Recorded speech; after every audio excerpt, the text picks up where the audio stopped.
Assalamualaikum warahmatullahi wabarakatuh. In this video, I will explain to you how to analyze the data for one sample t-test. Please make sure you have appropriate data, which is quantitative data for one sample t-test. In this dataset, there are three quantitative variables, which are age, score before, and score after.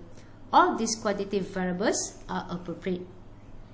So let's say, for example, we want to investigate whether the average age of the student is different from 20. So you can create statement of hypothesis, H0 mu equal to 20, H1 mu not equal to 20. So to analyze the data, at first you must go to Analyze tab, and then Compare Means, and then one sample t-test. The following window will appear. So you need to insert the quantitative variable of interest here. So in this study, you want to measure about age of student. So you click this variable and then you click this one. And then after that, you need to insert the tested value mu null here. So for this study, because you want to investigate the average age of the student is different from 20, so the test value is equal to 20.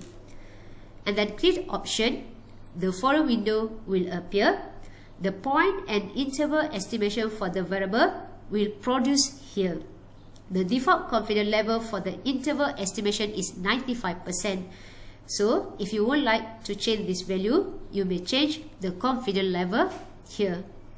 And then click continue to go back to the previous window.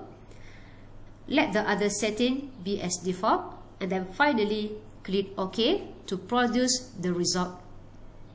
And then you can see there are two tables will be displayed. So first table refer to one sample statistic. So from first table you can see we have n refer to number of observation. So it means that we have 11 students in this study. So mean 21.91, point estimation for x bar is equal to 21.91. Standard deviation is equal to 2.625, and standard error mean is equal to 0.791. So how to calculate standard error? Standard deviation over square root of n. And then for second table, so you can see we have t is equal to 2.412. So t refer to test statistic for the test. df refer to degree of freedom, n minus 1. 11 minus 1 is equal to 10. SIG 2 tail. So this one refer to p-value for the test 2 tail. So it's equal to 0.037. But let's say if the test is a one tail test, right or left tail test, p-value must be divided by 2. And then we have another one, 95% confidence interval. So we have lower limit 0.15 and upper limit 3.67. So for this example, you want to investigate whether the average of the student is different from 20.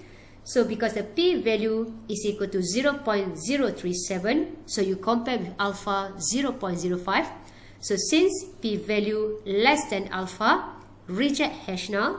So your conclusion, you can say, we can be concluded that the average age of the student is different from 20.